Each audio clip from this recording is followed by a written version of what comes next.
บายดีท่านผู้ชมพบกับรายการอาหารจานแซ่บในเวลา 17:30 ถึง 18:00 ในวันเสาร์และวันอาทิตย์ทางช่องปกส2 มื้อนี้แหละเนาะมื้อนี้อยู่ใส่มื้อนี้เฮาเลื่อนมามื้อนี้อยู่ห้านอาหารผาตั้งรีสอร์ทแสดงว่าผ่านี่บ่ได้ย่างแม่นบ่เฮานี่ย่างมาถ้าเฮาบ่ย่างบ่ฮอดเลยมีแต่ผ่านี่ตั้งเนาะแม่นแล้วเพราะว่าแต่ว่าเฮานี่สิตั้งโดนหรือบ่โดนยังบ่ฮู้เพราะว่าขึ้นกับอาหารสิมัดใจรายการอาหารจานแซ่บได้บ่แล้วเฮาจะค่อยสิตั้งโดนเนาะถือใจนี่อยู่หลายมื้อเลยแม่นตอนนี้เฮายังปักหลักที่เมืองวังเวียงฉะนั้นเลื่อนลงมาฮอดผาตั้งแล้วมื้อนี้มาใส่มื้อนี้น่ะอาหารรีสอร์ทผาตั้งรีสอร์ทผาตั้งรีสอร์ทผาตั้งอาหารแล้วเส้นว่าบ่ต้องเคียงกันนี่มาฮู้กับเจ้าของเลยนี่สบายดีแนะนำกันก่อนแนะนำกันสบายดีท่านผู้ชมอันนี้ซื้ออันติ้งเด้อเจ้าของรีสอร์ทผาตั้งหรือว่าผาตั้งรีสอร์ทก็ได้คือการคือการแม่แล้วก็มาพบกับเมนูเนาะต้มไก่ลาดยูฮานของข้าพเจ้าเองคือต้มไก่ใส่มะกอกหรือว่าใส่ข้าวเจ้าหน่อยนึงต้องดูมะกอกไงจังเลยมะกอกมี3แม่แล้วมี3มะกอกนี่ทำผู้ชมตัวนี้ได้มะกอกนะมี3กอกเด้ออันนี้บ่ให้เข้าใจผิดเด้อมี3กอกแล้วก็ใส่อันเคล็ดลับต้องมีอันมีผักขะแยงมีหอบเปต้นกำลับไก่นั่นแหละไก่ลาดเนาะแม่แล้วไก่ลาดถ้าผู้ใดสนใจก็ได้มาทางนี้ก็แวะได้เด้อตั้งสดแล้วที่สอดมาตั้งแม่แล้วบ่ให้กายต้องแวะกายบ่ได้เพราะว่ามันตั้งกว่านี้เราต้องได้มาหามาไกลบ่ได้คือเจ้เราแหละคือพิธีกรเราแหละเนาะแล้วนี่จุดพิเศษนี่ของเอาเจ้ามากินกับอย่างนี้นะเอาใส่น้ำซุปคือเราเสียมาไว้ให้พิธีกรบ่ได้แม่นนี่นะใส่น้ำซุปก่อนบ่เอาใส่น้ำซุปก่อนว่าเวลานั้นเพื่อให้พิธีกรสดบ่ต้องกินต้อนเด้อกินแต่ข้าวไม่ได้กินแต่ข้าวกับท่านตอนจะได้หับแขกเนาะที่ว่าไก่ที่ว่าเฮาต้มเฮาลวกมานี่เพื่อบ่ให้เสียเวลาเนาะเพื่อย่านพิธีกรหิวหลายเพราะว่าเดินทางมาไก่ก็เลยต้มท่าแต่ว่าในต้มนี่ก็มีได้เอิ้นว่าปรุงใส่น้ำปลาเมียงได้น้อยนึงแล้วต้มไก่น้ำปลาใส่มะกอกเจ้าส่วนว่าเฮาจะไปหาต้มไก่ใส่มะกอกเนาะจะก้าวกินเรือตอนนี้เนี่ยทานผู้ชมเพิ่นท่าจุดสูตรอยู่แต่ว่าตอนนี้ให้ทานผู้ชมนั้นพักผ่อนกันก่อนแล้วจะค่อยเข้ามาสู่ระยะเฮ็ดอาหารกันแม่นแล้ว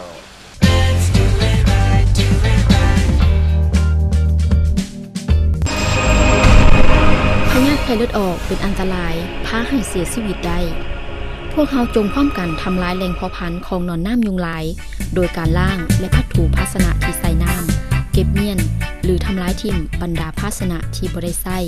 ทรายอาเบดหรือปล่อยปลาหางนกยุงใส่ในอ่างน้ำใส่พร้อมทั้งมั่นอนามัยอ้อมแอมเฮือนซานบ้านซองของทานให้สะอาดบ่ให้หกเหื่อสิ่งสำคัญเมื่อทานหรือลูกหลานเป็นไข้ให้ไปหาแพทย์หมออย่างรีบด่วนจงอย่ารอซ่าเพราะปัจจุบันนี้พยาธิไข้เลือดออกกำลังมีการระบาดในสาธารณรัฐประชาธิปไตยประชาชนลาวเป็นจำนวนหลวงหลายอย่าถือเบาเด็ดขาดถ้าทานหักลูกหลานของทานเชิญทานไปรับการบริการที่ห้องหมอทุกๆแห่งที่ใกล้บ้านของทานให้ไวเท่าที่จะไวได้ด้วยความห่วงใยจากศูนย์ข่าวสารการแพทย์สุขศึกษากระทรวงสาธารณสุข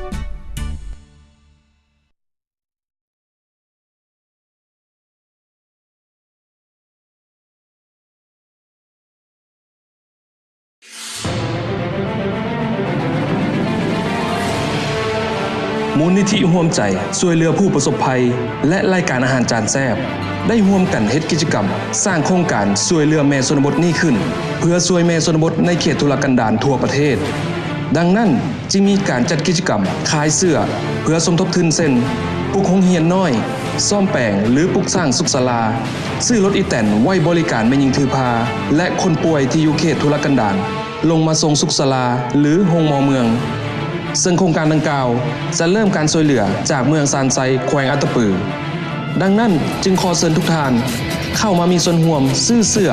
เพื่อช่วยเหลือแม่ชนบทด้วยพวกเราจงมาร่วมใจกันช่วยเหลือแม่ชนบทให้ได้ทั่วประเทศ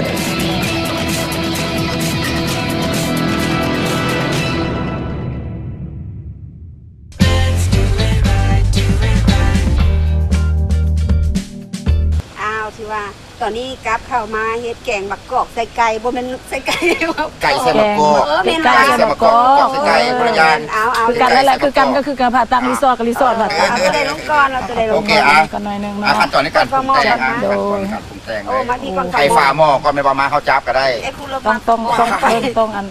ต้องใส่น้ำปลานี่ลักๆแม่นแล้วต้องใส่น้ำปลาเด้อ ใส่จักบวงครับ ประมาณโศกบวง สองบวงโอเคบวงต่อไป บวงที่สามพิธีกรสี่ ว้ายเดี๋ยวพี่ บอก ก่อน มาอันนี้ต้องใส่สุดท้าย จะได้แบบนี้ เพราะว่า ต่อไป เพราะว่ามันจะจะดำน้ำจะดำ เข้าบ่นี่ นั่นแหละเอาเข้า เอาเข่าลงแล้วก็สองคนเท่านั้นกินแต่เข่าคนบอกหันตอน เป็นบ่ ตอนไก่มันจะเอาไปหักแขกคนนั้น ใส่ประมาณ เอาไว้ 2บวง เอาไว้แกม เป็นอย่างที่ค่อยว่าใส่ข้าว มันเป็นมันเป็นเอกลักษณ์ของสูตรอยู่นี่ โอ้แต่ว่าพอมันสิเพิ่มรสชาติอย่างบ่ แม่นละ ให้ มันจะเค็มแม่นละแม่นละข้าวเจ้าต้องเป็นข้าวเจ้าเฉพาะโดยเฉพาะ เฮ็ดให้น้ำแกงนี่นัวขึ้นแม่นบ่ แม่นแล้ว โอ้อันนี้ถือว่าสูตรของติง แม่นแล้ว สูตรของเฮาผู้เดียวติ สูตรน้ำกันแล้ว สูตรน้ำกันเหรอ เอาอันนี้หอบบัวใหญ่ใส่น้อยนึงเนาะ ใช่ ใส่หมืดนี่เลยซะ เพราะว่าไก่เฮามันสุกเดแล้วเนาะ แม่นละ เอาเครื่องอื่ ฟ้าวน้ำฝนเด้อเนาะ อืม ต่อไป ต่อไปจะขนอนหน่อยนึง ขนอนหน่อยนึง รสดีหน่อยนึงสลายพิธีกรใจจะขาดกินบ่ได้แล้ว ย่ามัน ต่อไป ผมสิโลด สุรสน้อยนึง แป้งนัวเนาะ อันไม่ได้บานยันแต่บนเรือ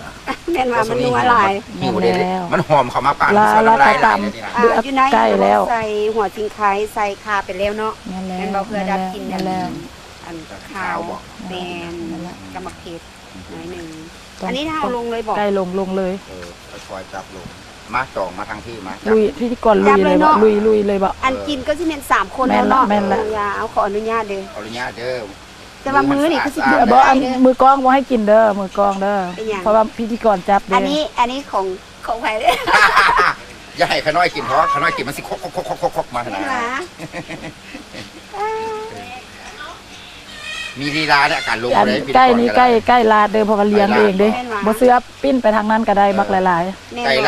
ลาด100%มันบอก แม่นแล้ว ไม่ได้สอดแทรกกันตัวอื่น ๆบ่คันซอก็สิซอดอันผ่าตังหรือว่าอันบางเลี้ยงนี่แหละ อาตั้งเมืองโรงเรียนเนาะ อันนี้จับเลยได้นี่ ลุยเลย ปานครัวใหญ่เนี่ยจะว่า อันเอามือจับเอาจังแซ่บ มื้อนี้มี2 มี คน อย่างใส่บอลหรือฝางวมไว้ เอามาจองมาก่อน จองมาก่อนคน เพราะว่ามันต้องแน่นแล้ว คนที่ซื้อเด้อห้ามลักตอน เพราะว่าจิกไว้ละอยู่นี่มักปีก อ๋อ เจ้าของงานมักปีก ใส่พันสี่นะจองไปแล้ว แม่น นี่ แล้ว ตีกันแล้วพิธีกรนี่ตีกันเพราะอย่างมักตีนคือกัน เลย แม่นว่าอ๋อมี2ตีนเท่ากับคนละตีนกับในอย่างต่อ มักกอกมาใส่ เออ มากอกมักเล่น กอกมักเล่นหน่อยนึง เอาต้องยังให้มันสมบ่ตัวนี้หรือว่า สมแล้ว รสชาตินี่มันเป็นแบบใด รสจัดกับส้มเข้มข้นดูตรงเขามีมักเนาหน่อยนึงยิบก็ได้ตีนี่ ได้บุเป็นอย่าง ล้างมือเลยเนาะ ล้างแล้วแน่นอ ล้าน งแน่นบ่ มือเพิ่งงามบ่งามเนาะสมเทียบเขาเป็นแซ่บ อืมพิธีกรกับบาหวานหวาน แล้วก็ตำ แปะมาแมน สุดท้ายใส่หอม หอม บักกะโอเคเนาะ เพราะว่าไก่เฮาสุกแล้ว แม่นแล้วเพราะว่าต้องให้มีอันพักขะแยงกับหอบเปรย์ หอมตีผักกระแยงหอมเนาะ แม่น แม่นแล้ว เพิ่นกินหอม อันผักกระแยงขอโทษแล้วเคยใส่แต่แกงนอนอยู่มาใส่ข้าวแกงไก่ แกงไก่กระแซบคือกัน แซ่บ แม่น แต่ แล้ ว่าว บางคนที่ใส่ฮอตว่าแกงป่าก็ใส่ผักกระเยงก็แซ่บ เออ ละ แม่นละ มาเนาะ แม่นแล้ว สูตรเป็นสูตรแต่ว่าแมนเนาะ โอเคบัดนี้เอาซีมพิธีกรซีมมึงดู ใส่ครบ แซ่บ แล้ว แซ่บหรือบ่แซ่บกะติกให้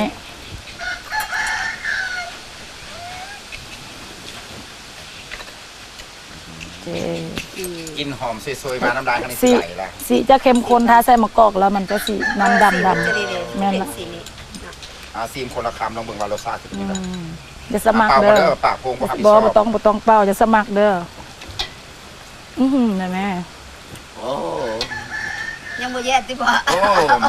คือเกือบโอดแย่ได้แซ่บสมควร แซ่บโอ้แสดงว่าบ่แซ่บแซ่บสม แสดงว่าบ่แซ่บเนาะ แซ่บหลายนะ แซ่บหลายมันบ่โอ้ ดูเมียงเขาละแซ่บเอ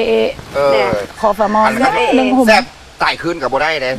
แม่นแล้ว แซ่บเอเลย แซ่บ นี่ เอแซ่บหลาย โอเค แซ่บหลาย ใส่หยังอีกบ่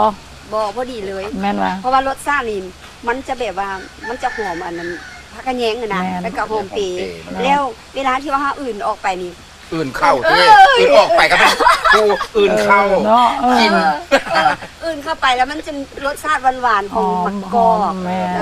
นี่ล่ะสุดย จะ อด เล่น เลย มะกอก เอิ้นว่า กอกกับกอกธรรมชาติ แม่นต้มไก่ หอ ราด เปรย์ก็ธรรมชาติ ใส่มะกอก ผักกะแยงก็ธรรมชาติ ใกล้ก็ใกล้ลาด ไก่กับไก่ธรรมชาติ แม่นแล้ว เนาะเพื่อไปจับอายุพู นี่ก็นี่ก็ธรรมชาติแล้วนี่ก็ธรรมชาติแม่น เห็นบ่ธรรมชาติที่ว่าหลายๆคนนี่เห็นแล้วอยากมารถฉันอยากมาแล้วมาเลยเนาะ ได้มาเลยมาเล มาย ก็ต้องแวห้ามกาย กายลำเวียงมาพาตังนี่ประมาณ18ลัก ประมาณ18กิโลเมตร 18ลัก ซ้ายมือเลยเนาะ ที่ซ้ายมือ บ่ได้ ตั้ ไก่ งรีสอร์ทบ่อ แม่ ไก่ นแล้วพาตังรีสอร์ทหรือว่ารีสอร์ทพาตัง อันเดียวกันเนาะ แม่น ห้ามเถียงกันเด้อ แม่น อันเดียวกัน ลักๆจะเป็นต้มไก่ห ต้ มู มไก่ หานของเฮา บ่ นี่แม่นแล้ว ประเภท แต่ว่า ต้มไก่ มีเมนูก็มีหลายอย่างอยู่ แต่ว่าหลักต้องเป็นต้มไก่ลา ตัว ด นี้เป็น ไก่ลาดแม่นบ่ แม่นแล้ว ตัวอาหารที่ว่าแขกสั่งประจำเลยเนาะ แม่น แล้วก็ แม่นละ รสชาติ ต้มไก่ ก็ ละ ต้องเด่นกว่าหมูตัวนี้ แม่นละ อันนี้สูตรของมันเองได้ แม่ สิ น เวลาใส่ ใส่ข้าวเจ้าต้องเป็นข้าวเจ้าที่ เขา หุ จื ง อแล้ว หุงแล้วได้บ่แม่นเอาข้าวเจ้าที่หมู บ่ข้าวเจ้าที่หุงแล้วมาใส่ แม่นบ่ โอ้มันแซ่บเลยเจ้าครับ เอาบางครั้งก็แก้มเบียร์ไปนำก็กินข้าวไปเลยก็ได้อิ่มไปในอิ่มไปในตู้เด้ แบบต้มข้าวไปเลย แม่ เนาะ น ต้ม แม่ ข้าวน ใส่ไก่ อิ่มไปในตู้เด้แบบ แม่น บางคนที่กินเบียร์จะบ่กินอันของแก้มของหยังสดกินนำ แม่น ก็เพื่อสุขภาพไปอิ่มไปอย่างหนึงเนาะ โอ้ยแต่ว่าตอนนี้อย่าเฝ้าเว้าหลายเพราะว่าเมื่อกี้นี้ตอนเพิ่นยังบ่ได้ให้เฮาซีน เอาตอนบ่ แม่นตอนนี้เฮาพักก่อนแล้ว พัก เฮา ก่อน ไปนั่งกินตอน เอาไปใส่ตู้ดีๆจัดดีๆแล้วเขากินเต็มที่ได้แบบนี้นะ แม่นไหม แม่นแล้วเนาะน้ำลายไหลอยู่เนี่ยนะที่เบ้าไปน้ำลายไหลไป ตั นะ กก่อนเดี๋ยว โอเค ไปตักแกงก่อนชนะ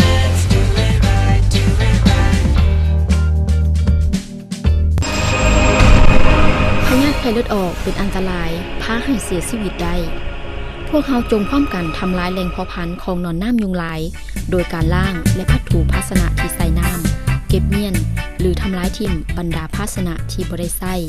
ทรายอาเบดหรือปล่อยปลาหางนกยุงใส่ในอ่างน้ำใส่พร้อมทั้งมั่นอนามัยอ้อมแอมเฮือนซานบ้านซองของทานให้สะอาดบ่ให้หกเหื่อสิ่งสำคัญเมื่อทานหรือลูกหลานเป็นไข้ให้ไปหาแพทย์หมออย่างรีบด่วน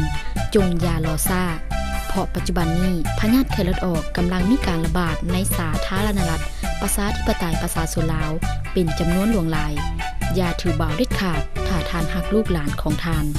เชิญทานไปรับการบริการที่ห้องหมอทุกๆแห่งที่ใกล้บ้านของทานให้ไวเท่าที่จะไวได้ ด้วยความห่วงใยจากศูนย์ข่าวสารการแพทย์สุขศึกษากระทรวงสาธารณสุข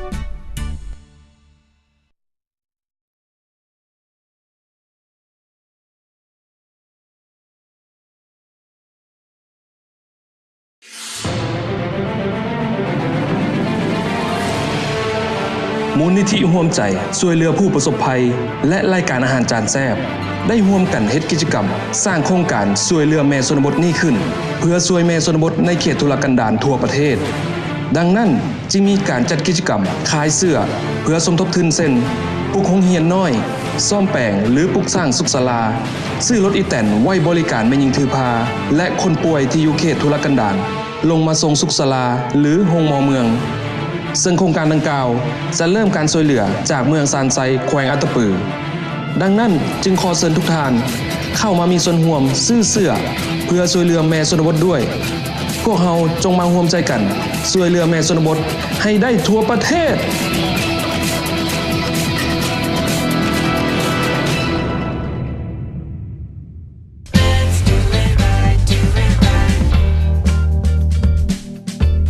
เป็นจะได้ ไม่ ตอนนี้อยากแล้วแมันบ่ ไรยะนี่ไม่ไรยะซีมกินนี่เนาะ กิน เมื่อยามซีมตัวมันกินเต็มทียามนี่นะว่ารสชาติมันสิแซ่บไปได้อันนั้นซีมหน่อยเดียวบัดกิน น้ำตอนนั้นบัด เอ นี้ อ ต้อง ตอน ตอน เออ แสดงว่า อันนี้ต้องกินกับน้ำแจ่ววันนี้นะ แม่ละน้ำแจ่วแจ่วส้มโอ้แต่ น้ำแจ่วต้องยำมาหน่อยนึงเนาะเพราะอย่างอันนี้อะไรบ่ใกล้กับทวงเอาเพราะแขน แจ่ บ่ วย า ส้ ว มต้องแจ่วส้มสุกแจ่ว เพราะเรา ส้ม ซีมเลย เคยไหมกับไผ่ไผ่โมเมนต์ บ่ได้ แม่แล้ว อันคำมันเต้นลงจะสุกอัน อัน นะ นี้นี่ ให้ นี่ เขา ว่า เด้ เมื่อกี้นี่ว่ามักปีก มักปีก เอาเลย เพราะ ยัน ว่า บินใหม่ได้ เพ เนาะ ราะว่ามักบินเพราะ แม่นว่า แม่นแล้ว เจอตลอดว่ะ บินตลอด เฮ้ เจอตลอดแล้วก็บินตลอด ป้าเพื่อนเห็นปู่3ตู่ยัดก็เป็นบาทเดียวเลย โอ้แม่นี่เนาะ ย่านบ่กินบ่ทันเนาะ เป็นในรสชาติเป็นเนื้อใดไก่ล้าน โอ้ โอ้ยจับ เงื่อนแน่นดีเว้ย จับอโลดจับอโลดพิธีกรจับอโลด เพราะว่า แฮนแล้ว ไอ้ อั คุ น ณว่า ยิ่ง ว่าถูกใจว่ามักก็ ยิ่งโลดยิ่งโลด เบิ่ง ยิ่ง เบิ่ง แคลอาปากกวางๆเด้อพิธีกรเด้อ พี่ก่อนใส่บ่ต้องห่วง ไก่เขาเป็นเหลียวบ่เห็นเนี่ยมับขาหนึงเรียบร้อย แม่นว่า เหลื เดี๋ อ ยว ม เรา มาก ซิมเด้อ เลยว่ะ เหลี่ยมมากบ่มาจำใส่กับแจ่วนี่กับแซ่บเลยเพราะแจ่วจะสมๆเพิ่นนี่ เห็นไหมล่ะส้มๆเพราะว่ามักนาวผัดตังหลาย อ๋อก็เลยทั้ง ส้ม ทั้ง ส้มมักนาวเด้อบ่ได้เป็นส้ม ไก่เด้สิไปอยู่หลายมื้อคนนี้ว่ะ แม่นว่า ก็บอกเลยดิว่าผ่านบ่ได้ พาไปหาบ่ได้ ต้องมาหาเนาะ มาหาเลย มาแล้วบ่อยากไปเด้อ มาโลดมีดีต้อนรับเด้อน อกจากว่าแกลาดนี่มีเมนูขึ้นโต๊ะนี่แนะนำก่อน ก็มีนอกจากต้มไก่ลาแล้วก็เมนูขึ้นตัวนี้ลักๆก็แม่นข้าวผัดตังก็แม่นแจ่วโอดหรือแจ่วบอนเนาะ เจียวโอ ใจ ด เล แม่ ย นแล้วถ้าผู้ใดมานี่ต้องได้บ่ายจังว่าพิธีกรบ่ายเด้อสิบ่ายให้เด้อ ได้ ต้องแบบนี้ต้องเฮ็ดพร้อมโลดผู้ข่าวนี้มันลมเนาะอากาศดี อากาศมันเย็นก็เลยแข็งน้อยนึง กันบ่เป็นหยังหาแต่นึ่งไม่ไหม้ดอกต้องโอ้ มีโอดมี แจ่วโอด เจียวโอด โอ้ เดี๋ยวเสน ต้อง อไป ต้อง ทาง ต้อง เรื่อง ต้องแบบนี้ต้องแบบสิ อันยัดเข้าไปเดียวที่ ได้ ให้บ่ไหวที่บ่คำรุ่นนี้นะ เห็น ทำ ปากกว้าง แล้ว กับบ่ไหว แล้วก็มีซุปผัก สุพัก แม่นละตัวนี้จะเป็นอันแจ่วหน่อไม้ส้มใส่ เจี ก ยว บ โนไม่ส้มใส่กบ ใส่กบ ใส่กบมันกบผ่าเขาที่ กบบ้านนี่เลยกบผาตังไหม กบผ่าตั้ง กบกลาง ผ่าตั้งด้วยเป็นผ่านอนเด้อ เขาเจ้าใส่เบ็ด ตั้งอยู่ เขาเจ้าใส่เบ็ดเอา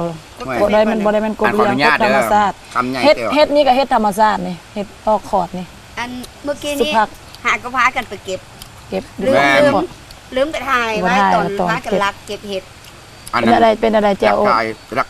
หลักทายไปแล้ว เป็นอะไรแจ่วโอดแซ่บบ่ แซ่บเป็นเนาะบางคำบางไง กิ เมื่ น อกี้ คู่กับไก่นี่บอกว่าลืมใบก็ให้พิธีกรคำใหญ่ๆเนาะพอได้ ท่านมาขอโทษ ได้ ท่าน บาท อ เดีย ยู่ วน อกรายการนี่มันป้านนี่ยัดใส่ประเดี๋ยวนี้นี่ แม่นว่ะ อันนี้หลายคนเบิ่งบ่เชื่อดอกลองเฮ็ดเบิ่ง ทางผู้ชมเพิ่นสิตื่นแต้วหูแก้มก็แล้วกันแค้น นี่รสจ้านให้คุณลองชิมมือ อืม แจ่ว ยัง ก อั บ น ยังแก้วอันนั้นเด้อ แจวกบใส่หน่อไม้ส้มไก่หน้า บ่ต้องเบิ่งหุ่นกับหูนะว่ามักแซ่บบ่แซ่บมักกิน แซ่ บ่มัก บ กินนี่นะ แซ่บกิน เบิ่งเดิมเด้อ กิน หาประกันอิ่มหลายมื้อดินี่ แล้วก็ซุปผักเนาะ เส้นละเขียวกินมันอีมือนี้มือเราบ่ต้องกิน ซุปผักนี่จะเป็นซุปผักพื้นบ้าน มียอดมันต้นยอดหมักบวบแล้วก็มีเห็ดนี่ก็เห็ดธรรมชาติมันออกลูกต้นมาแม่แล้ว ยอดหมักบวมเฮ็ดขอเฮ็ดหยังก็เอิ้นเฮ็ดขาวเฮ็ดหยัง เห็ด เห็ดขาว เฮ็ดคอนขาวเมื่อเช้านี้ข้าพเจ้าผู้หนึงก็เก็บไปกัน แม่ แต่ปกติแล้วสุภักนี่นะ ยิดว่าพิธีกร จะบ่ค่อยได้ใส่เห็ดอันนี้ ยิ เนาะ งมีมากหลายซุปผัก แม่น แปลก อันนี้มันเราต้องใส่ก็ได้ถ้ามันมีตามอันนี้เป็นอาหารฤดูฝนเป็นอาหารฤดูฝน ดอกนี่มันดอก ดอกมันต้น ดอกมันต้นอยู่สวนเฮานี่ ดอกมันต้นกับยอดอันกับ ด ห อ อก ก มัน เปร ต้น ย์ อันที่ว่ากำลังจูงตอนนี้นะ แม่นแล้ว โอ้แซ่บเลยนี่ กินข้าวซะหลายๆแน่พิธีกรจนได้ว่ามาผ่าตังบ่ได้กิน ให้พิธี ข้าว กรยิงเลยพิธีกรซ้ายนี่สิได้กิ้งแล้ว บ่เจ้าได้สิเป็นกระด้อย ถ้าประกันว่ามา จะเป็นกระ มา ด้อย เมืองเวียงนี่น้ำหนักขึ้นโล2โลแน่นอนว่าอาหารแซ่บ นั่นล่ะ ๆกินแล้วก็บ่อยากกลับรับแล้วก็บ่อยากตื่นเนาะ แม่นสิบอกเมื่อ อ่ะ กี้ หน่อย นี่ ละ อากาศดีอากาศดี อากาศดี แม่นอากาศเย็น นอน ดี แซ่บ แม่นบอก ให้คำใหญ่ๆก่อนเด้อ อย่าอาปากกวางล่ะจะได้ อืม ลูกหลานที่เขานำอันนี้พิธีกรยิงกันเนาะ อืม บ่ายเขาให้เอาคิดดีแล้วผ่านน้อง อั ว พิธีกร ลิน ยิง วั ยั ด ดเบิดอันบ่แม่น คิดดีแล้วผ่านน้องวลินวัด อันเอาเข้าเมื่อประเดี๋ยวบ่ได้ว่า ขอบใจเด้อสาวครูสิไปก่อน ลองก่อน บ่เป็นยามไปแจกเครื่องสาวผู้ โอ้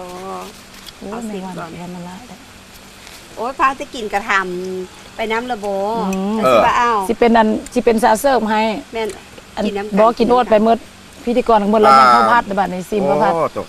เฮาสิบ่ได้คานลงกล้องอันนั้นโตะนี่วันนี้นะ บอกกินอิ่มแล้วลอยน้ำยืดทอง สาย ถ้าประกันฟูอ่างลางแล้วแหละมันอิ่มเนาะ อันนี้ข้าวผัดเด้อ ปกตินี่นะ โอ้แต่ แมงวันนี่บ่มีแม่นบ่ บ่มี แต่ว่าไอ้ขุดมานี่มีแมงวัน แม่ เลยเจ้า เมื่อวานนี้ยังบ่มีเมื่อวานวันมื้อนี้แล้วมี สุดอยู่ได้เนาะ แต่อาบดีว่าน้ำ โอ้มื้อนี้หาก็ แต่อาบดีว่า เทื่อนึงอะเด้ ขอบใจ เทื่อที่สองมันสิโดดน้ำซองพี่แหล้ว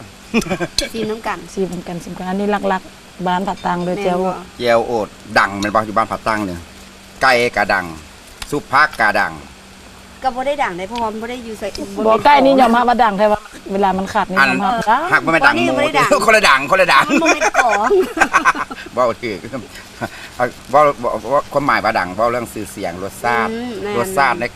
รสชาติอาหารคือเป็นเห็ดมันแซ่บแล้วก็ ส่วนหลายจะเป็นคนผ่าตัง เพราะว่า เขาเจ้าจะฮู้เคล็ดลับว่าแจ้วโอด บ่แม่น ว่ามันเป็นอะไรว่ามันแซ่บแนวใด ย้อนมาเป็นหยังก็ว่าอันเจียวโอดเป็นสัญลักษณ์ของวังเวี แม่ ยง น นำ ขอผัดบ้านผ่าตังเลยนี่นะ บ้านผาตั้งย้อนว่าอยู่วังเวียงนี่ก็เอิ้นว่าเป็นเอิ้นว่าเสื้อสาย เอกลักษณ์ของ ซ้ำ ฝั่ง เหนื เวีย อง ซ้ำเหนือ ซ้ำเหนือนี่แหละแจ้วโอดนี่ที่สุดเลย แจ้วโอดสุผักแกงหน่อไม้อาหารบ้าน สมัยยังน้อย หลักๆ แม่เคยเฮ็ดให้กินตลอด แม่นบ่ แม่เพิ่น แล้วทั้งไข่เมืองจันทร์กับเจ้า ตัวนี้แซ่บ อย่างน้อยยังเฮาแห้งขาย เพิ่น ขาย ปลู เพิ่ ก ม ขายโอดจนเข้าห้องหมอนึงยังขายโอดอยู่เลย เด้ อาชีพขายโอดแต่น้อยจนใหญ่ เดี๋ยวนี้ เดี๋ยวนี้ก็ยังกินโอดอยู่ กินโอดอยู่ แมน จะก็ขายเด้เพ ก็ ราะ ขา ว่าย เฮากับอันนั้นเด้ แมน เฮ็ดอาหารเฮาก็ขายได้ ที่นี่จะบ่ขาด เฮ็ จะโอดจะบ่ขาดเป็นหมู่คู่บอกผู้ใดเขาเจ้ามาเขาเจ้ามักเขาเจ้าก็ สั่ง กิน เป็นเมนูหนึงที่ว่าแขกสั่งแขก กับปั้นให้พิธีกรแบบเมื่อกี้นี่แหละ อันนั้นปั้นมากินนี่รู้สึกว่ากินแน่นตึ๊บเพราะว่าปั้นของอารามเจ้าของห้างบ่ทำอะไรปั้นหมักง่าย กินเบิดเลยเด้บ่เหลือ ฮักพิธีกรเนาะฮักก็ยังให้กินหลาย เอามาถามติงก่อนไปดิ อืม ว่าทั้งเป็นบ้านพักมันบ่ แม่น ทั้งเป็นห้านอาหาร แม่น รีสอร์ท เฮาบริการอยู่นี่ วิสานที่พัก แม่นละมีสถานที่พักผ่อนแล้วก็มีร้านอาหารแล้วก็ตามเมนูนั่นแหละ อืม เฮามีตามเมนูหัน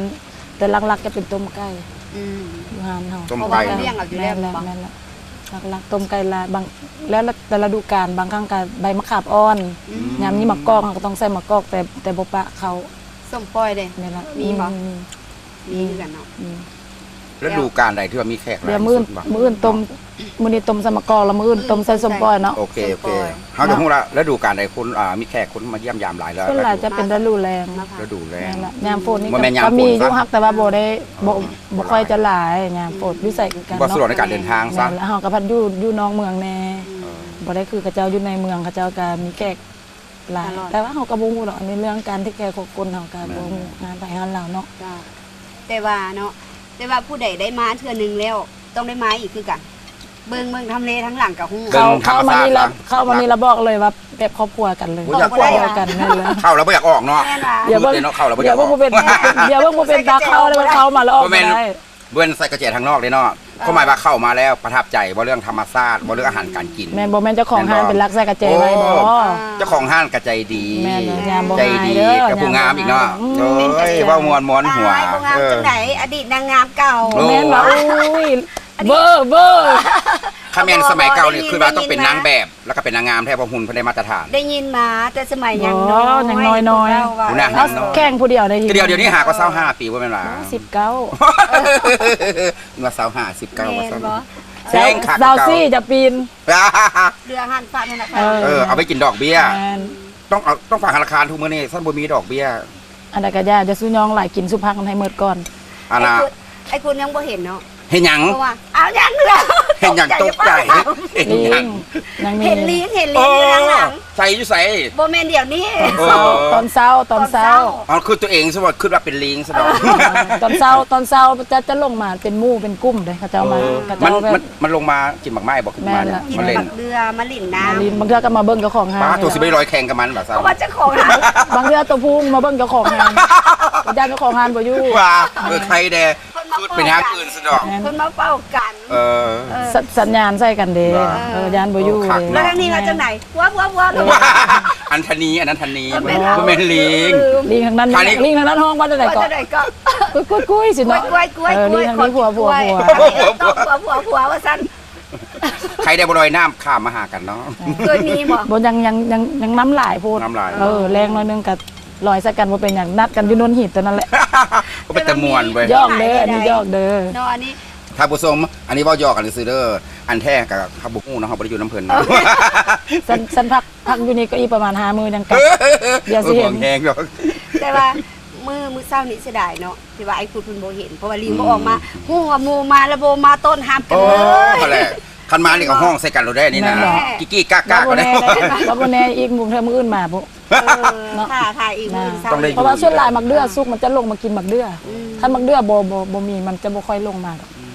คือว่ารายการเขาว่าเฮานี่คือว่ากับทางรีสอร์ทผาตั้งได้มีส่วนร่วมกันไปแจกปึ้มอุปกรณ์การ อุปกรณ์การศึกษา อุปกรณ์กีฬาเนาะให้กับน้องๆ อยู่ใส่จื้อบ่ อยู่ เจ้าของ เฮียนปฐมสมบูรณ์บ้านผาตัง โรงเรียนประถมสมบูรณ์บ้านผาตั้ง แม่ ท่าน บ้าน กิจกรรมคือไปแจกอุปกรณ์การศึกษาให้ แม่ น้องๆนักเรียนเนาะ แล้วก็มีขนมแน่มี เครื่องเล่น ให้กับ แล้วก็มี เด็ก ซื้อ น้อย กี อนุบา ฬา ล เนาะ เพิ่มบิ๊กซอ เนาะก็คือว่าต้องขอบใจที่ว่าผู้ให้การอุปถัมภ์ที่ให้เครื่องของในการช่วยเหลือที่ว่าเฮาเฮ็ดกิจกรรม มา สำเร็จ แล้ว ผล ได้มาจุดนี้ก็ย้อนเพิ่นได้ช่วยเหลือเฮา แม่น เอา แม่น เครื่องอุปกรณ์ต่างๆมาซอยนักเรียนอยู่นี่ แมนก็ต้องขอบใจ เลยก็ พิ ขอ เศษ ขอบใจเด้อขอขอบใจ เด้อ ขอขอบใจหลายๆที่ว่ามาเบิ่งมาแยงหั่นล่ะ เจ้าเนาะและก็ อยากให้ติงฝากให้ทางทางลูกค้าของเฮาที่ว่าผ่านไปผ่านมานี่ตั้งอยู่บนใดเนาะ นั่น ห้า แล้ว นอาหารและการรีสอร์ทของ จ้ะ เฮานี่ เจ้ากานี่กาบ้านผาตังเนาะอันนี้อยู่ผาตังกระโตผาตังผู้ใดได้มาวังเวียงหรือว่าไปกะซีบ่เป็นหลวงพ่อบางบ่ในห้านข้าพเจ้าก็อยู่เบื้องซ้ายมือออกวังเวียงมาประมาณ18หลักไกลๆสิฮอดไกลๆสิฮอดขัวผาตัง อยู่กระโตผาตังนี่เพราะว่าอยู่นี่ก็มีอาหารหลายอย่างมีบ้านห้องให้พักเนาะ ห้องให้พัก แล้วก็มี ธรรม วิว ศาสตร์ งามๆให้เบิ้งให้ชมแล้วก็ บ่นั่ง แมน กินอาหารที่ว่า บอกกินยากระย่ามาแวะมาลิ้นมาหัวมาแบบ เห็นหน้าก็ พัก พอ ผ่อน ใจ เมื่อย พิ่นว่า สิกระได้บ่เป็นหยัง อ่า หรือว่าแบบจักสร้างกิจกรรมจักรกรรมเป็นอย่างกา สามารถติดต่อมา แม เนาะ นติดต่อมาแล้วก็ ต้อง เบ ได้ อร์โทร ฝากเบอร์ กั และ 020เนาะ23001237เนาะโทรหาได้ จ้า อยากกิจกรรมก็ได้หรือว่าอยากแบบมันแบบแต่ละห้องการนะแบบจัดกิจกรรมก็ได้แบบคือแม่นปักฟอนหรือว่าแม่นหรือว่ามีงานอย่างบอกสิว่าเขามีสถานที่ให้ได้ มีงานเลี้ยง เพราะว่ายามหนาวนี่เขาจะก่อกองไฟบ่หรือว่า สุดยอด เฮ็ดแคมป์กองไฟเขาเลย แม่ นะ น กิจกรรมเป็นแคมป์กองไฟยามส่งแรง แบบ แม่น แบบจังซั่นเอาให้ได้นี่เรานำเบียร์เขาอยากปะแป้งนี่แหละอยู่นี่ก็มีหรือว่ายักแม่เรายักเอามาก็ได้บ่เป็นหยังยักซื้อน้ำเจ้าของงานก็ได้ โอ้ถ้าว่ายินดีต้อน ใจ รับเล ดี ย กว่าธรรมดาเลย เนาะ สามารถเอา คันให้เจ้าของห้านกินน้ำบ่เป็นหยังแถบอีกก็ได้ แต่นี่แบบนี้ถึกใจไป แม่น หลายๆคนเนาะ เอามาออยก่อน เนาะ มันต่อไปเจ้าของห้านบ่วะ เออ เอามาเทอละแก้วสองแก้วหลายแก้วเบิร์ดเลยเนาะ เพราะว่าฮู้เจ้าของห้านมักกินเหล้า แม่น กิน มัก เบี ม ยร์ วน มักมวน เรามักมวนโอเค เอาถือว่าตอนนี้เวลา แล้วก็ รายาร แล้วก็ขอขอบใจนำที่ว่าทีมงานที่ว่าคือพิธีกรที่แลอาหารจานแซ่บได้มา ขอบใจ บอกก็ขอบใจแล้วก็แบบมาอุปถัมภ์โรงเรียนของบ้านของข้าพเจ้าเองเนาะมีผาตังด้วยเนาะผาตังผาแดงผาหอมมันก็ค่อยๆไปตามจนนั้นอันนี้ก็ขอขอบใจ เจ้า หลายๆเด้อพิธีกรคนรอ เนาะแล้วต้องขอขอบใจทางห้านอาหารแล้วก็เป็นบ้านพักรีสอร์ทเนาะแล้วก็ติงอยู่ในใจเสมอ โอ้ยมีผู้เดียว ใน นี่แหละ เฟซมันอยู่ในเฟซอยู่ในเพจคุณบอกว่าจากสันเนาะ ติงอยู่ในใจเสมอ ขอขอบใจหลายๆเลยโอกาสหน้ายังสิมีบ่เนี่ย มีแหล้ว มีแล้ว ยังสิมีอีก แม่นว่า ก็ยังว่าเข้าแล้วออกบ่ได้ ยังบ่ทัน เป็นครอบครัว ยังบ่ทันเมืองไงต้องมีหลาย ยัง หลายเทื่อสิจะต้องมาซีมอีกอาหารมา เอา อัน เส้ นี้ นเอาเป็นว่ามื้อนี้3คนพวกเฮาลาท่านผู้ชมไปก่อน นั่นแหละ เอาเป็นว่าในมื้อต่อไปหรืออาทิตย์ต่อไปติงเพิ่นจะเฮ็ดหยังอันต้อนรับรายการของพวกเฮาอีกแต่ว่ามื้อนี้พวกเฮาทั้งสามเนาะ ต้อง สบายดี สบายดี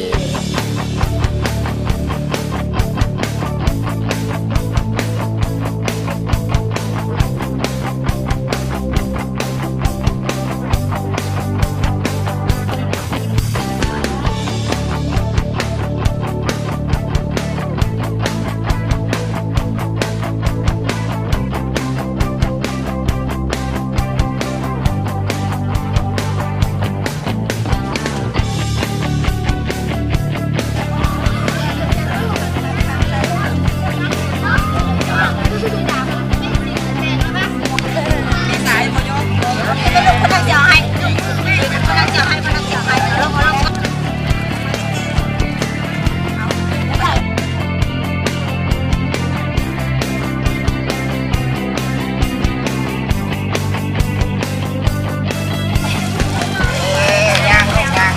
อันนี้มาทุกคนนี่ลูกไปลูกกันย่างไปเลย